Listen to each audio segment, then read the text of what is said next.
Olá pessoal, tudo bem com vocês? Sejam bem-vindos a mais um vídeo, né?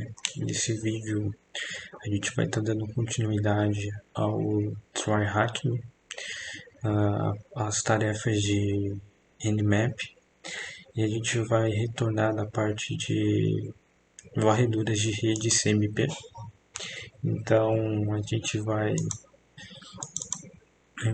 retornar um conteúdo e tudo mais. Só para avisar, eu dei uma resetada no laboratório, então por conta de ter de um dos laboratórios atrás eu ter fechado a conexão UDP do VNC, né? Então para fazer demonstração, e aí acabei fechando uma das portas, mas enfim, aí eu tive que resetar. Então, se você quiser saber a resolução dos outros desafios, explicações mais detalhadas, fique à vontade de ver os outros vídeos e deixar o seu feedback também para ver o que eu estou deixando passar, o que falta eu explicar, e a didática e etc. Não sou bom com essas coisas, então cada dia eu tento melhorar mais. E um detalhe que eu esqueci de avisar é que o laboratório ele é 1 hora, né, na versão free do Troy Hackman. Então você tem 1 hora para resolver os desafios, brincar aí, utilizar o laboratório na versão navegador, né, na versão de navegador, né, no caso, né, você tem a VPN, mas você tem o navegador. Eu gosto de usar o navegador quando é algumas tarefas de boas, que não precisam de utilizar bastante recursos até mesmo da própria máquina, por exemplo, rodar alguma ferramenta gráfica ou rodar milhares de terminais ao mesmo tempo, né, e tudo mais. Então, acho que é isso. Acho que eram esses detalhes que eu queria comentar. Então, a gente começa aqui com a varredura de rede CMP. E por que é importante, né, uma varredura de ICMP, né? Sempre quando a gente vai, não sei se é o costume de todo mundo, mas sempre quando a gente está sem internet, quando a gente está com dúvida de, se, de alguma conexão, né? A gente quer ver se aquela máquina ela está viva ou não, vamos dizer assim, se ela está ligada ou não, a gente sempre vem e abre lá um CMD, um terminal e digita lá um ping e coloca lá o endereço IP. Então eu coloquei o endereço IP no meu roteador e vejo que ele está pingando normal. Então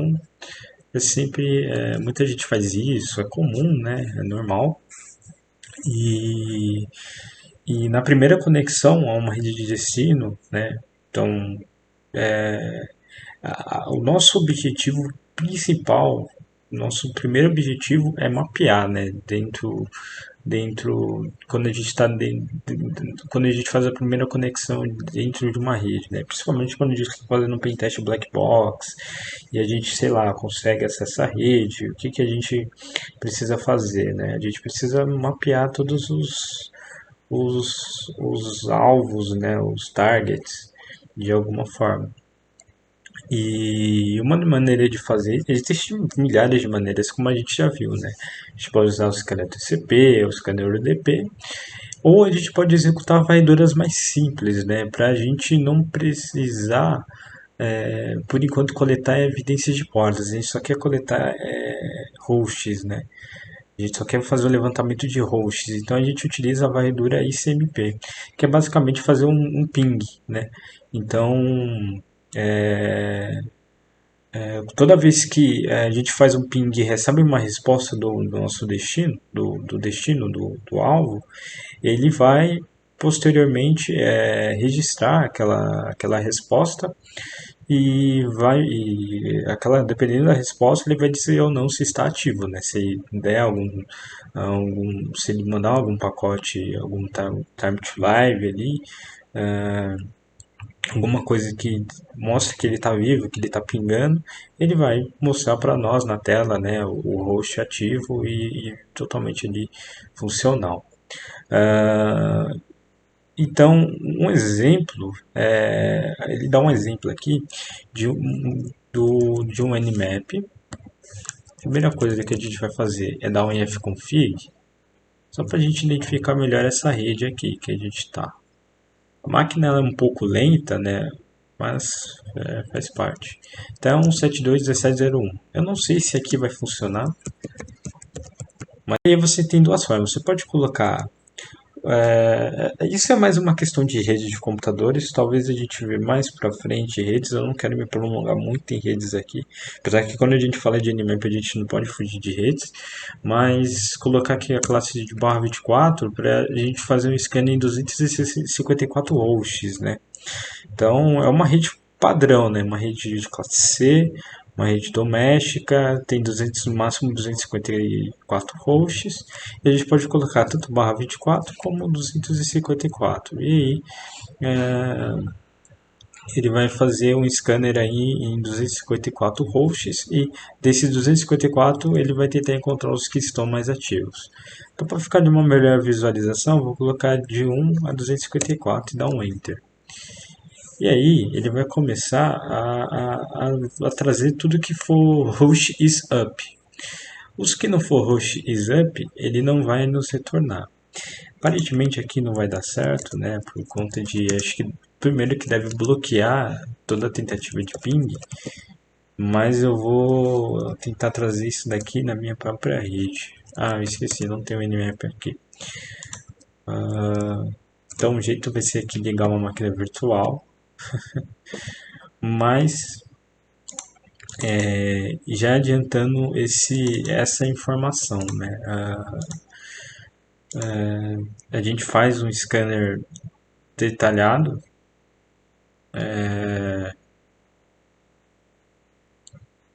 de- totalmente. Depois a gente fazer um scanner que só levanta, que a gente só faz uma levantamento dos hosts up, né? Então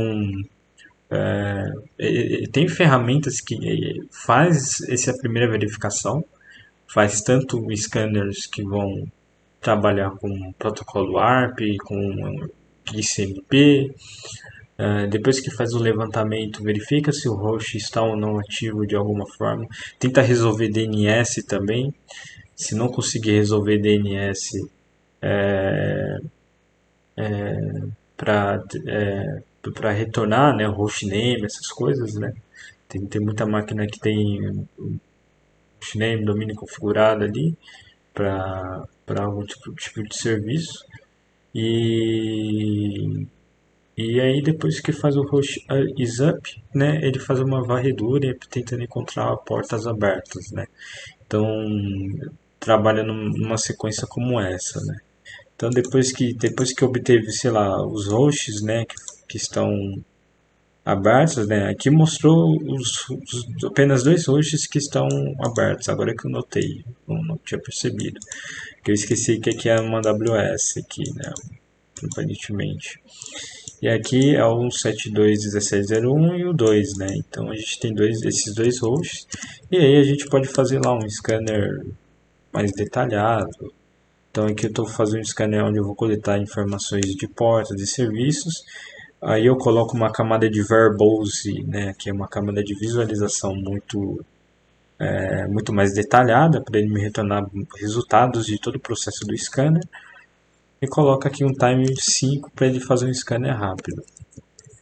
E aí eu vou lá e faço o scanner. E aí eu vou obtendo as informações, ó, tá vendo? Detalhes em verbo de maneira de forma mais detalhada e tudo mais. E aí eu consegui ó, obter mais detalhes e blá blá blá. Aqui da porta e tudo mais, informações de serviço, tenta pegar alguma requisição, fechar alguma conexão, né, e etc. Então, ótimo, tive um bom resultado. Só verificando se está gravando, se está tudo certo. Vou dar um clear aqui. E aí, ele fala, né, que o traço NS diz que o Animap não varrer nenhuma porta, forçando a conferir somente pacotes de ICMP, OARP em uma rede local, se executando com sudo diretamente como usuário root. Então, tem que ser executado como usuário root, esse comando. Além disso, esse "-sn" também fará com que o Nmap envie pacotes TCP/SYN para a porta 443 do destino, bem como um pacote TCP/ARC, se não for executado como root para a porta 80 de destino. Então tem uma diferença. Se for executado na porta 80, se for executado sem sudo, ele executa na porta 80. Se for executado com sudo, ele executa na porta 443, né, que é HTTPS. Até porque ele precisa criar um pacote, criptografar.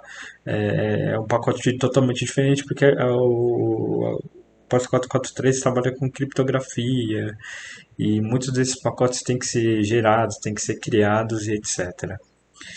E aí ele pergunta, como você executaria uma varredura de ping na rede 172.16xx, né? Então, usando o Nmap. Então seria "-nc, blá blá blá, 1.16.00 barra ah, é, 16, se eu não me engano. Isso, exatamente. Me deu Nmap-S 172.16.00/16, né? Então, a gente teria aqui o processo de execução de uma varredura de ping na rede 172 seria dessa forma. E aí a gente tem também o Nmap Scripting Guide, né, que é uma adição incrivelmente poderosa ao Nmap. Então, basicamente, o Nmap, além de ser um scanner de portas de rede, ele trazer para nós hosts, etc.,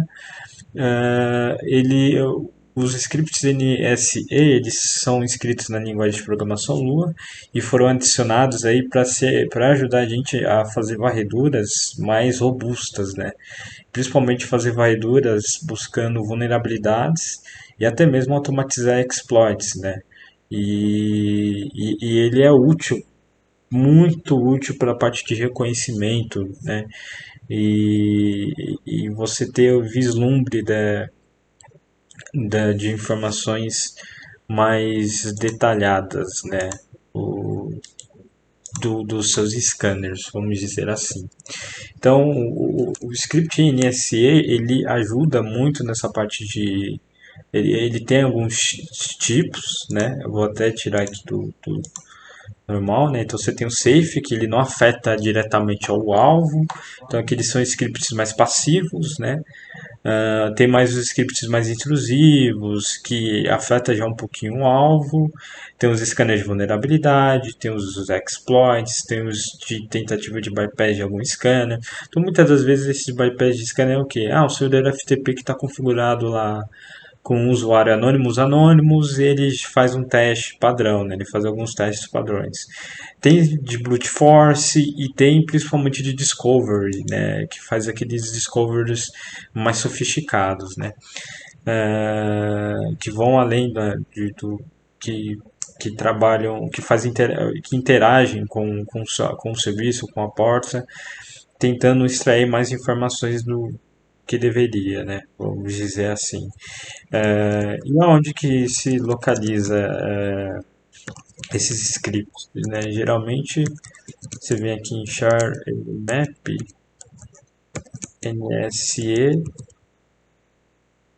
Eu dei um ls, era para ter acessado a porta. Deu locate, na verdade, desculpa. Aqui. Peraí, nmap ls cd scripts. Aqui.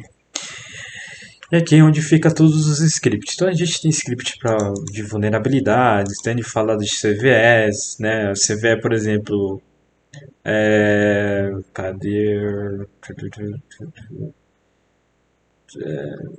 Tem da CVE 2001, ó, 17010.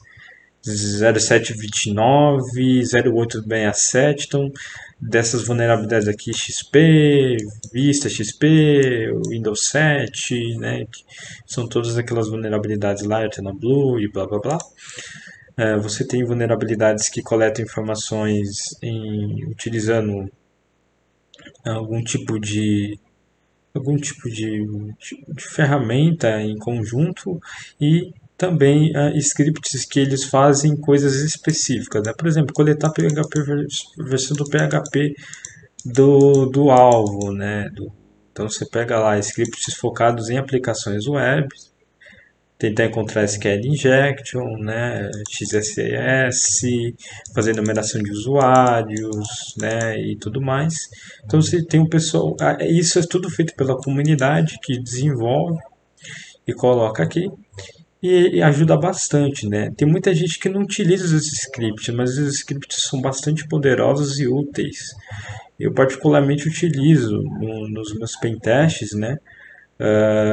E sempre traço uma forma de saber, né, o momento de usar ele de maneira safe, né, os safes, né, os intrusivos, os de vulnerabilidades. Então você consegue ver os que são safes, os que não são intrusivos, basicamente que eles dão, né, por exemplo, brute, né, você já sabe que ele vai fazer brute force. Ou se você tem dúvida, por exemplo, você pode pegar aqui e dar um nano.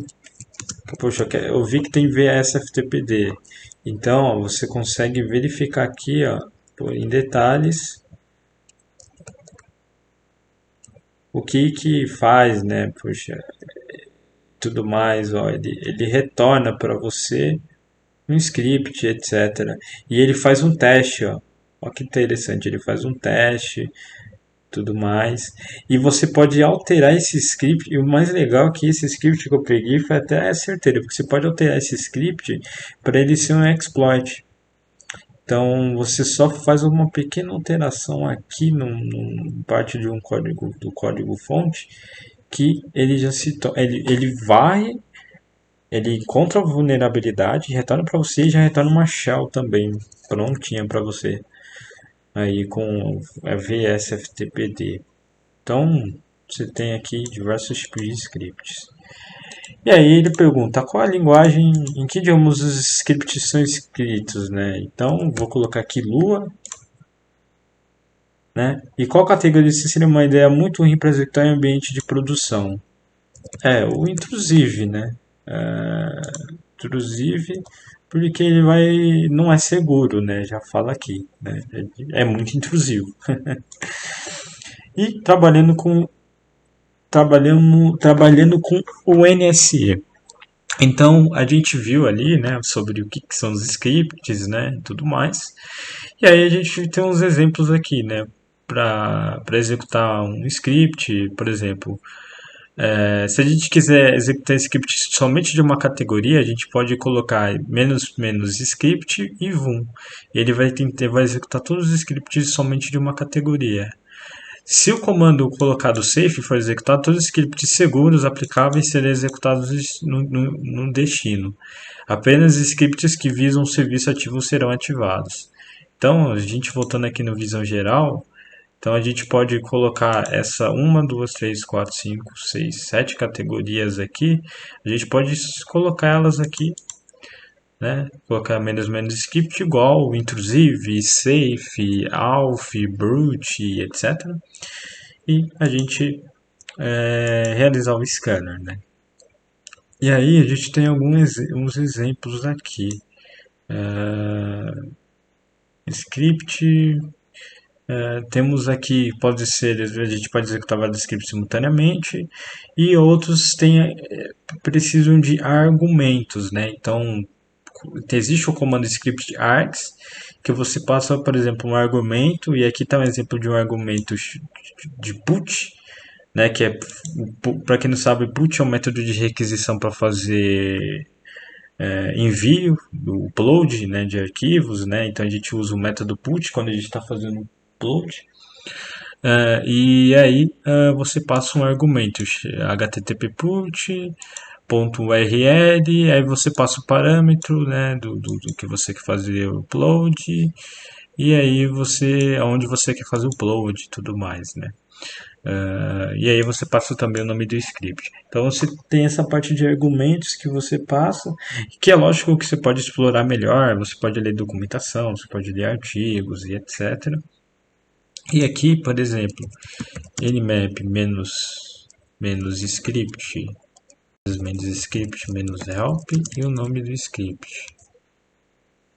Então a gente, opa, deixa eu fechar aqui, colocar o script que a gente quer utilizar, que é esse daqui, que o exercício está propondo. Que argumento opcional FTP não ele pede, né? Então o script ele checa se os servidores FTPs ele checa essa parte de login e tudo mais, né? Então ele está na categoria default, autenticado e safe, né? Então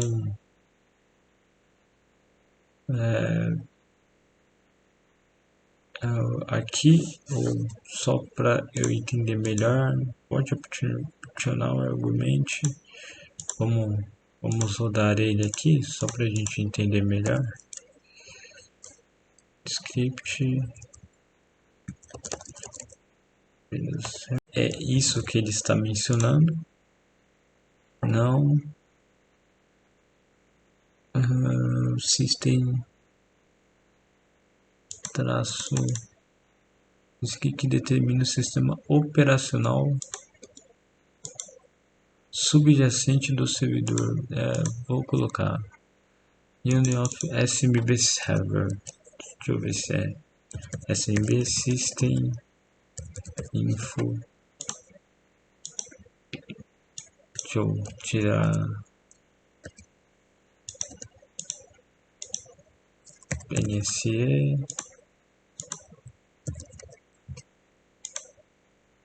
Não é esse.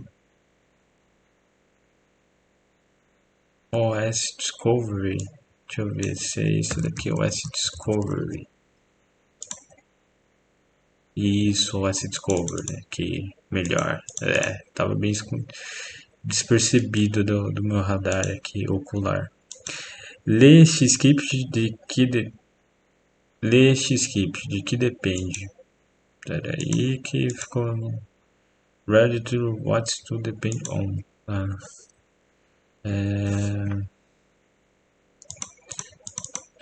Eu vou usar o help.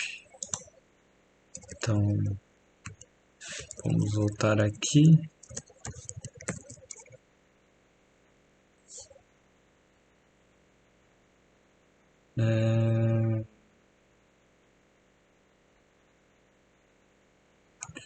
Então vamos ver o que ele depende.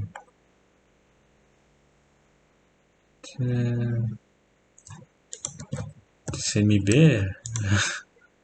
Pera aí. Zeds em conjuntos, blá blá blá. Operation. Então você tem que dar uma lida aqui legal.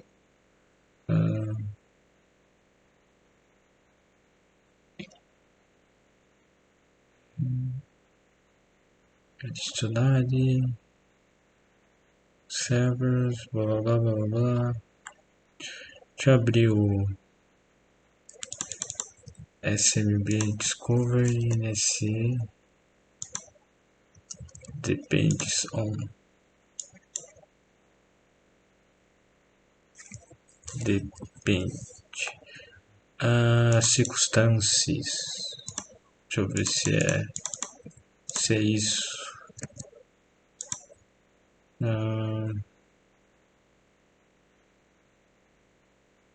Workgroup.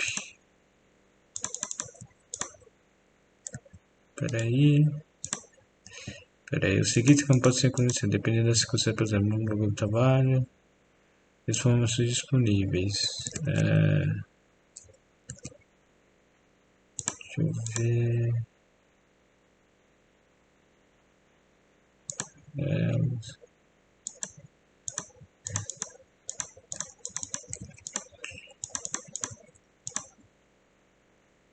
OS depende.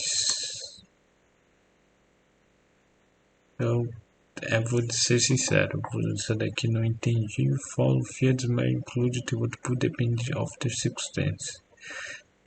On the circumstances. Exclusive.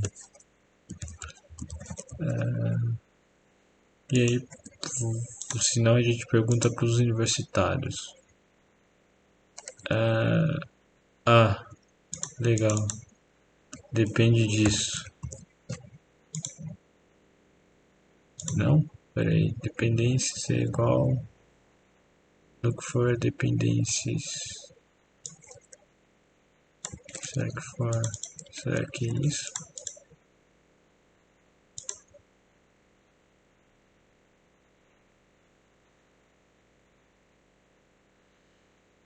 Blá, blá, blá.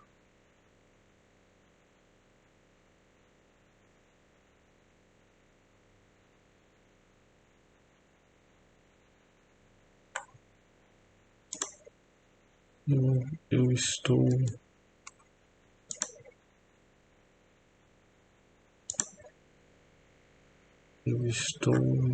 talvez cometendo uma gafe aqui, mas ele tenta determinar o sistema operacional, o nome do computador, domínio. Isso é feito iniciando uma sessão como anônimo. Então, procure por dependências. Por dependências scripts no script Lua. Cadê?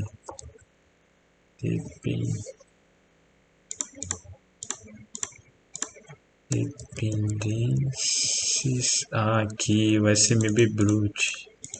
Entendi. Agora entendi. Realmente, por que precisa do SMB Brute? Que ele vai fazer Brute Force para verificar se o serviço de samba está aberto, está funcionando. E a partir daí ele coletar informações de FQDN, de sistema operacional, de IP, de todo tipo de informações que ele conseguir trazer pelo protocolo SMB. Então vocês veem que o TryHack ele tem essa questão de você ler e interpretar, né? Então, se você traduz e você lê de uma forma e traduz do inglês para o português, ele tem uma mudança drástica. E aí você acaba travando, né? Eu não vou cortar essa parte do vídeo, então vocês podem ir pulando. É legal ter essas descobertas e absorver umas dicas, né? Então procure por dependências igual a chaves no script Lua.